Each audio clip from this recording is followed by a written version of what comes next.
जय श्री राम, सियावर रामचंद्र की जय। जब साथ है रघुनाथ तो किस बात की चिंता, जब साथ है रघुनाथ तो किस बात की चिंता।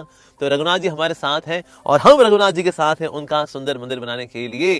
तो आप सबके लिए शुभकामनाएं, क्योंकि रामलला जी का मंदिर अयोध्या में आ रहा है। हरि बोल। 22 जनवरी को उसका इनॉग्रेशन हो रहा है। हरि बोल, सियावर रामचंद्र की जय। तो रामचंद्र जी का अगर ये सुंदर मंदिर बनने वाला है तो वेल यहाँ जाना तो बनता ही है, इसलिए मैं तो 100% जा रहा हूँ श्री रामचंद्र जी के दर्शन करने के लिए। श्री रामचंद्र जी का जो सुंदर मंदिर बन रहा है, हालांकि इसको शुरू से लेकर के बनते हुए देखना ये बहुत ही सौभाग्य की बात होती है, लेकिन हो सकता है आप में से कई लोग हैं जो कि अयोध्या ना पहुंच पाए। पर अगर आप अयोध्या नहीं पहुंच पाएंगे तो क्या आपको दर्शन नहीं होंगे? वेल, तो आप सबके लिए मानसिक दर्शन इस वीडियो में तो अवश्य हो जाएंगे। तो ये जो मंदिर प्रकट हुआ है, इसके पीछे बहुत ही डिटेल हिस्ट्री है, सदियों का संघर्ष है, कई सारे भक्तों का बलिदान है, उनका प्यार है, उनकी भक्ति है। और साथ ही हम ये भी चर्चा करेंगे कि किस प्रकार से ये जो रामलला जी का मंदिर है, किस तरह से होने वाला है एक आर्किटेक्चरल मार्वल। यस, इसका स्ट्रक्चर कैसा होगा, कौन कौन इसके आर्किटेक्ट है, कहां कहां से जल लेके आए, कहां कहां से मिट्टी लेकर के आए, किस किसने क्या क्या कंट्रीब्यूट किया है, क्या क्या त्याग किया है इस सुंदर से मंदिर को बनाने के लिए। It is going to be a masterpiece.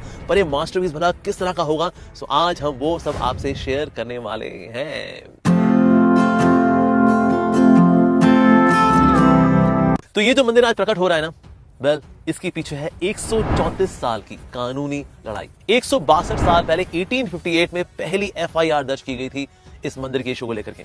134 साल पहले 1885 में पहली बार ये किस्सा पहुंचा कोर्ट में, और 64 साल के बाद यानी कि 1949 में फिर से ये कानूनी लड़ाई शुरू हुई, और फिर इसके भी 61 साल बाद इलाहाबाद हाई कोर्ट में इसको लेकर के एक फैसला सुनाया गया। तो 2010 में जो फैसला आया था, इसके अनुसार पूरी जमीन को 3 हिस्सों में बांट दिया जाएगा। So that means it's going to be a shared property for Shri Ram. Well, not so good news. और फिर इसके 9 साल बाद यानी कि 2019 में फैसला आ गया सुप्रीम कोर्ट का।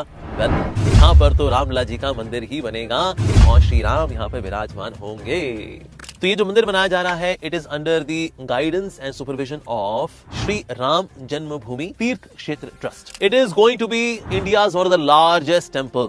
वेल, कहा जाए तो कम से कम तीसरे नंबर का सबसे बड़ा मंदिर बनने वाला है श्री रामचंद्र जी का अयोध्या में। तो ये राम जन्मभूमि में बनने वाला जो सुंदर मंदिर है, इसका पहला स्ट्रक्चर डिजाइन हुआ था by the Sompura family in the year 1988। Yes, और ये जो सोमपुरा फैमिली है, ये पिछली 15 जनरेशन से मंदिर बनाती आ रही है। इवन सोमनाथ जी का मंदिर भी इन्होंने ही डिजाइन किया था, और अब तक करीब 100 से ज्यादा मंदिर ये डिजाइन कर चुकी है।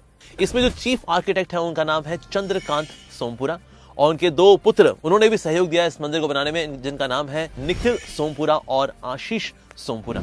और ये मंदिर बनेगा वास्तुशास्त्र और शिल्प शास्त्र दोनों कलाओं को साथ लेकर के Gurjar Chalukya northern Indian style का टेंपल होने वाला है।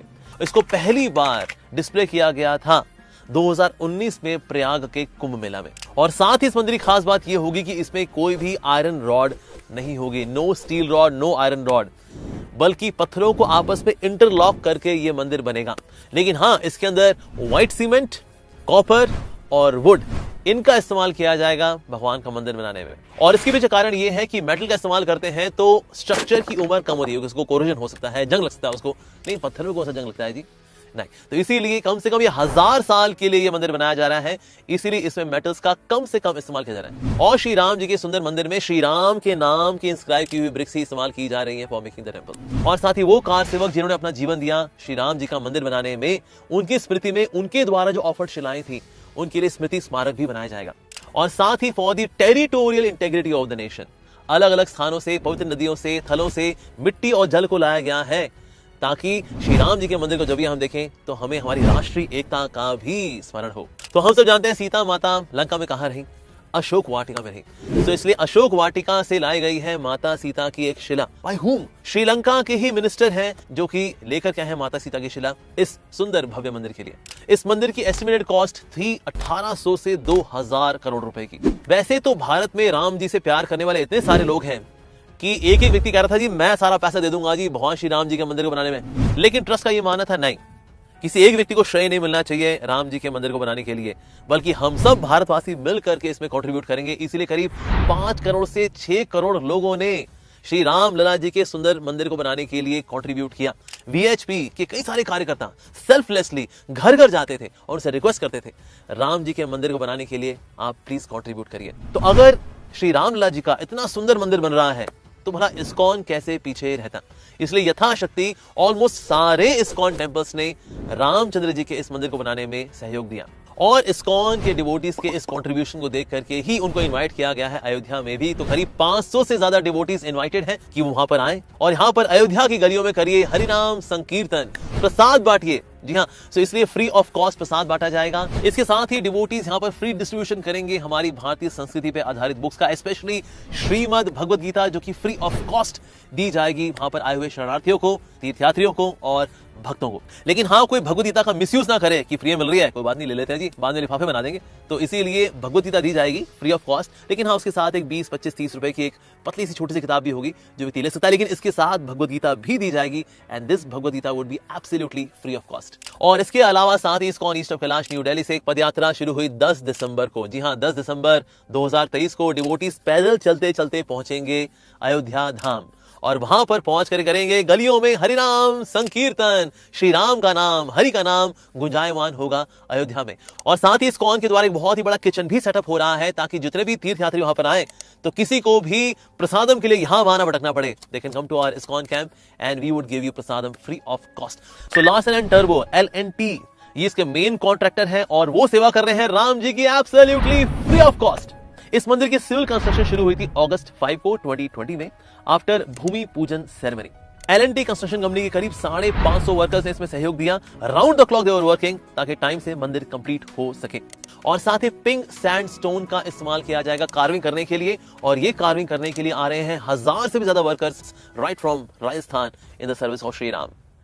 इस मंदिर का टोटल एरिया होगा 2.7 acres, total built up area होगा 57,400 square feet, total length of the temple would be 360 feet, total width of the temple would be 235 feet, the total height of the temple including the peak would be 161 feet, total number of floors रहेंगे 3 और साथ ही the height of each floor would be 20 feet, number of columns on the ground floor of the temple would be 160 columns, number of columns on the first floor of the temple would be 132 columns और number of columns on the second floor जो top floor है उसमें होंगे 74 columns. इस तरह से total number of pillars रहेंगे लगभग 400। कुल मिलाकर के 5 डोम्स होंगे और साथ ही 12 गेट्स होंगे टेंपल में प्रवेश करने के लिए और इसकी foundation is going to be very deep, 50 feet deep foundation.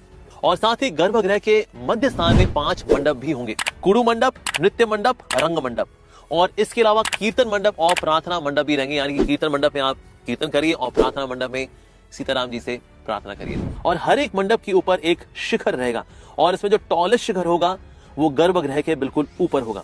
साथ ही टेंपल और कैंपस के अंदर करीब 80,000 से 1 लाख डिवोटीज एकोमोडेट हो पाएंगे। साथ ही इस मंदिर के अंदर फैसिलिटीज रहेंगी like multipurpose distribution and operation rooms, emergency medical aid, pilgrims facility centre, administrative office, bank and ATM, ramps for elderly devotees, जो बुजुर्ग हैं उनके लिए रैम्प की भी व्यवस्था होगी। साथ ही एसेंशियल पब्लिक यूटिलिटीज जैसे कि खाने का स्थान या टॉयलेट इत्यादि भी रहेंगे जो कि हर 15 मिनट के वॉकिंग डिस्टेंस पर अवेलेबल रहेंगे। साथ ही इसमें सोलर एनर्जी पैनल्स का भी इस्तेमाल किया जाएगा ताकि सूर्य की शक्ति का भी प्रयोग किया जा सके। और साथ ही पिलग्रिम विजिटर्स मैनेजमेंट सिस्टम भी होगा जिससे कि आने वाले तीर्थयात्रियों को, भक्तों को किसी प्रकार की तकलीफ ना हो। तो अगर हम बात करें डीटीज की यानी कि विग्रह को जिनको यहाँ पर स्थापित किया जाएगा, प्राण प्रतिष्ठा की जाएगी, वो विग्रह होंगे राम लला जी के।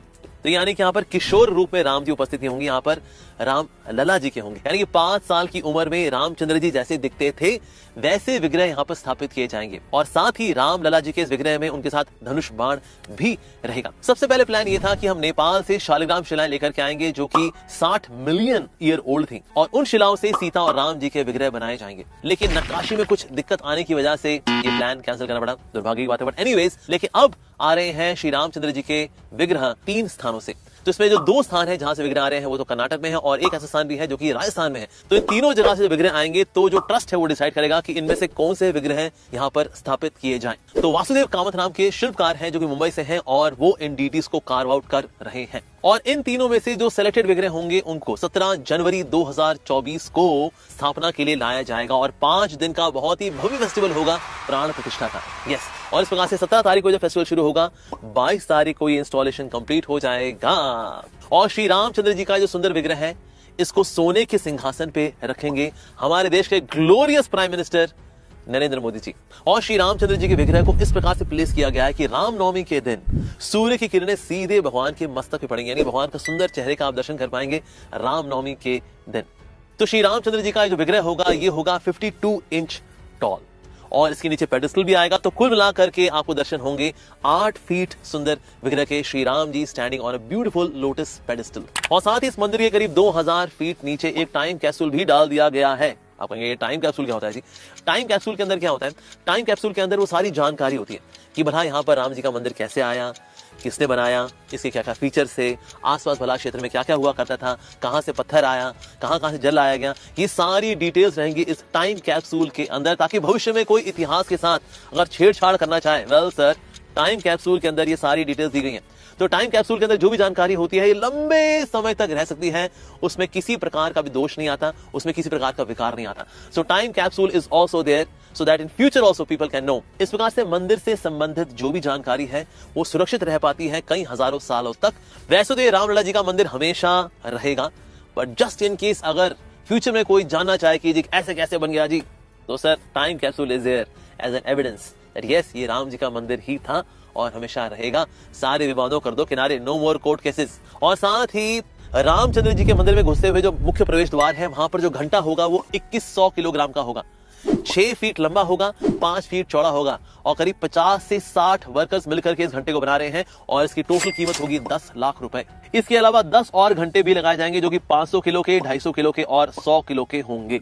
इसके अलावा रामेश्वरम से 613 किलो की बेल आई गई है जिसकी आवाज 10 किलोमीटर दूर तक सुनाई देती है। जब मंदिर के अंदर राम जी के विग्रह को स्थापित किया जाएगा उस वक्त करीब 10,000 से भी ज्यादा श्रद्धालु उपस्थित होंगे टेंपल कैंपस के अंदर। सो एडमिनिस्ट्रेशन विल एंश्योर कि इन सभी भक्तों को जो कि अयोध्या में आए हुए हैं इनको सुविधा पूर्वक श्री रामचंद्र जी के दर्शन हो सके। साथ ही यहाँ पर म्यूजियम भी होने वाला है जिसके अंदर ASI यानी आर्कियोलॉजिकल सर्वे ऑफ इंडिया के द्वारा कई सारी फाइंडिंग्स की गई थी, यानी इस मंदिर को बनाने से पहले और भी बहुत सारी चीजें सामने आई थी, तो उनको लेकर के म्यूजियम भी होगा, भव्य पार्क भी होगा, रहने के लिए गेस्ट हाउस भी होंगे, रूम्स भी होंगे, फाउंटेन्स भी होंगे और भी बहुत सुंदर आर्टिफैक्ट्स का इस्तेमाल किया जाएगा ताकि भक्तों के लिए बहुत ही मनोरम अनुभव रहे अयोध्या में आना। और अगर आप फ्लाइट से आना चाहते हैं अयोध्या धाम में तो वो भी संभव है क्योंकि गवर्नमेंट के द्वारा रिसेंटली 30 दिसंबर 2023 को खोल दिया गया है एक इंटरनेशनल एयरपोर्ट जिसका नाम है Maharishi Valmiki international airport, just for all of you. So fly and you can reach Ayodhya Dham. और साथ ही इस एयरपोर्ट के अंदर 7 स्तंभ भी होंगे जो कि रामायण के जो 7 कांड हैं उनको प्रतिबिंबित करेंगे। और साथ ही रेलवेज में स्टेशन तो पहले से था लेकिन इस स्टेशन को रेनोवेट किया जा रहा है कि आप अगर रेलवे स्टेशन पहुंचे तो आपकी स्मृति में सिर्फ राम ही राम हो। और इंडियन रेलवेज के द्वारा करीब 1000 से भी ज्यादा ट्रेन रन होंगी from different parts of the country ताकि लोग अयोध्या सुविधा पूर्वक पहुंच सकें। सो 19 जनवरी से ये सुविधा उपलब्ध होगी and you can avail the railway facility to reach Ayodhya.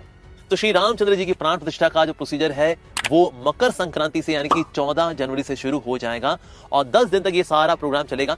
Officially वैसे तो हालांकि 22 जनवरी को इंस्टॉलेशन यानी प्राण प्रतिष्ठा कार्य पूरा हो जाएगा और उसके 2 दिन बाद यानी कि 24 जनवरी से मंदिर सभी विजिटर्स के लिए ओपन हो जाएगा। तो हम आप सबसे अनुरोध करते हैं कि इतने संघर्ष के बाद, इतने भक्ति भाव के साथ, कितने सैक्रिफाइसेस के बाद ये सुंदर श्री रामचंद्र जी का मंदिर बना है अयोध्या धाम में। तो इसलिए जितने भी भारतवासी हैं या और भी बाकी धर्मों से, पंथों से जो लोग हैं उनसे हमारा निवेदन है आइए और श्री रामचंद्र जी की शरण में आइए, उनके दर्शन करिए अयोध्या धाम में।